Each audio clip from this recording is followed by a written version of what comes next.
नमस्ते दोस्तों, लर्निंग लेन में आपका फिर से स्वागत है। आपका भरोसेमंद मंच आसान और रोचक पढ़ाई के लिए। आज के वीडियो में हम भारत के सबसे महत्वपूर्ण भौतिक क्षेत्रों में से एक छोटा नागपुर पठार के बारे में जानेंगे। इस वीडियो में हम इसका स्थान, निर्माण, भौतिक विशेषताएं, नदियां, जलवायु, वनस्पति, खनिज, लोग, कृषि और आर्थिक महत्व को सरल और स्पष्ट तरीके से समझेंगे। तो चलिए अपनी यात्रा शुरू करते हैं। भाग 1, स्थान एवं विस्तार। छोटा नागपुर पठार भारत के पूर्वी भाग में स्थित है और प्रायद्वीपीय पठार के उत्तर पूर्वी हिस्से का निर्माण करता है।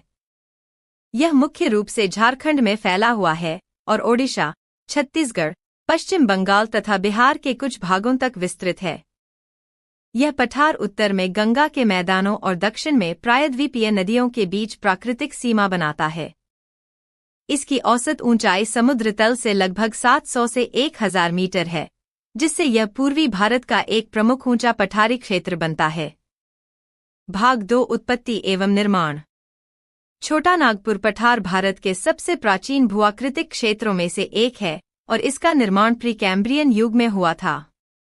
यह मुख्य रूप से आग्नेय और रूपांतरित चट्टानों से बना है, जिससे इसकी प्राचीनता सिद्ध होती है। लाखों वर्षों में अपक्षय, अपरदन और नदी क्रियाओं द्वारा यह क्षेत्र अपने वर्तमान उबड़-खाबड़ रूप में ढल गया, जिसमें पहाड़ियां, घाटियां और चट्टानी ऊंचे भूभाग शामिल हैं। यह पठार प्राचीन गोंडवाना भूभाग का एक महत्वपूर्ण हिस्सा भी माना जाता है। भाग 2, भौतिक विशेषताएं।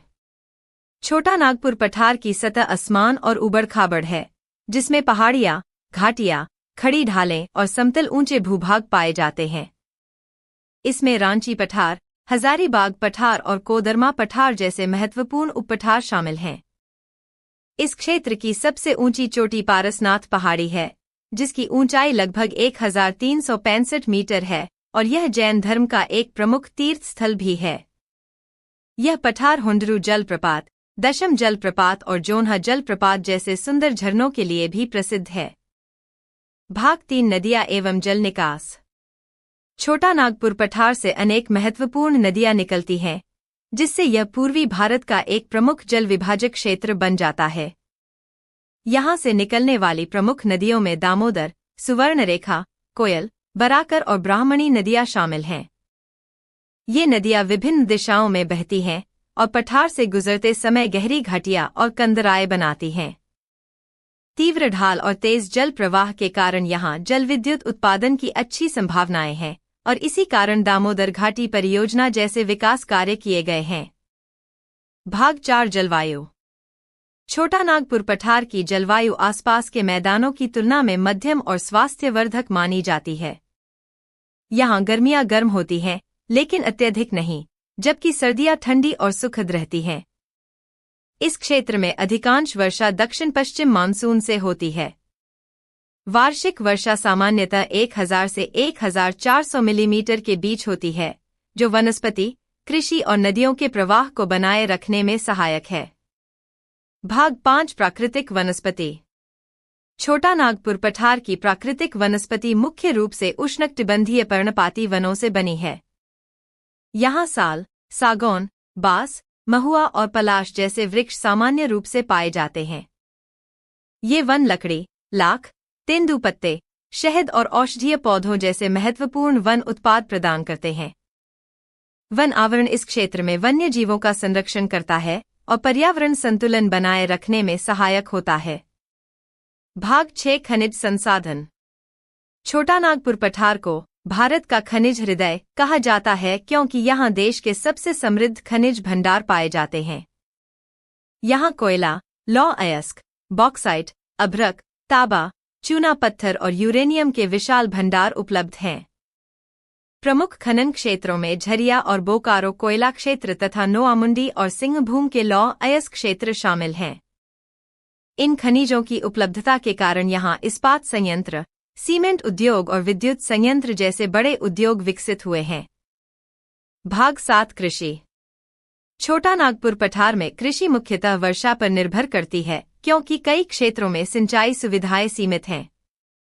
पथरीली मिट्टी और असमान सतह के कारण खेती कठिन होती है, लेकिन लोग सीढ़ीदार खेती और आधुनिक तकनीकों का उपयोग करके उत्पादन बढ़ाने का प्रयास करते हैं। यहाँ धान, मक्का, मोटे अनाज, दलहन और तिलहन प्रमुख फसलें हैं। हाल के वर्षों में बेहतर सिंचाई और कृषि विधियों से उत्पादन में सुधार हुआ है। भाग 8 लोग एवं जनजातियां।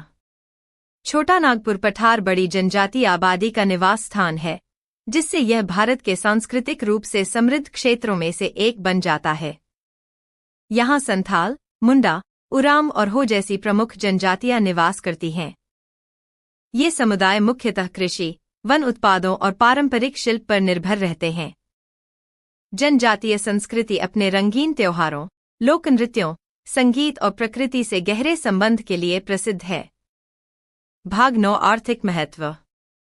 छोटा नागपुर पठार अपने खनिज संसाधनों और औद्योगिक विकास के कारण भारत की अर्थव्यवस्था में अत्यंत महत्वपूर्ण भूमिका निभाता है। यह लौह एवं इस्पात उद्योग, कोयला खनन, सीमेंट निर्माण और विद्युत उत्पादन जैसे प्रमुख उद्योगों को आधार प्रदान करता है। जमशेदपुर, बोकारो, राउरकेला और दुर्गापुर जैसे औद्योगिक नगर इसी क्षेत्र के खनिज संसाधनों के कारण विकसित हुए हैं। यह पठार प्रत्यक्ष और अप्रत्यक्ष रूप से लाखों लोगों को रोजगार उपलब्ध कराता है। भाग 10 भौगोलिक महत्व। भौगोलिक दृष्टि से छोटा नागपुर पठार अत्यंत महत्वपूर्ण है, क्योंकि यह पूर्वी भारत के खनिज आधारित उद्योगों की रीढ़ है। यह एक प्रमुख जल विभाजक क्षेत्र है, जहां से कई महत्वपूर्ण नदियां निकलती हैं और जल विद्युत उत्पादन में सहायता मिलती है। यह क्षेत्र भारत का एक प्रमुख जनजातीय निवास क्षेत्र भी है और देश के औद्योगिक एवं आर्थिक विकास में महत्वपूर्ण भूमिका निभाता है। निष्कर्ष रूप में, छोटा नागपुर पठार केवल एक भौतिक स्थल रूप नहीं है, बल्कि यह प्राकृतिक संसाधनों, वनों, नदियों, खनिजों, संस्कृति और आर्थिक महत्व से समृद्ध क्षेत्र है। यह भारत के औद्योगिक विकास में महत्वपूर्ण योगदान देता है और कृषि, खनन तथा वन आधारित आजीविका के माध्यम से लाखों लोगों का जीवनयापन सुनिश्चित करता है। अपनी प्राकृतिक सुंदरता और आर्थिक उपयोगिता के कारण छोटा नागपुर पठार भारतीय भूगोल में एक विशेष स्थान रखता है। आज के लर्निंग लेन वीडियो के लिए बस इतना ही। अगर आपको यह वीडियो उपयोगी लगा हो तो लाइक, शेयर और सब्सक्राइब करना न भूलें। नीचे कमेंट करके बताइए कि आप अगला विषय कौन सा चाहते हैं। तब तक लर्निंग लेन के साथ सीखते रहिए।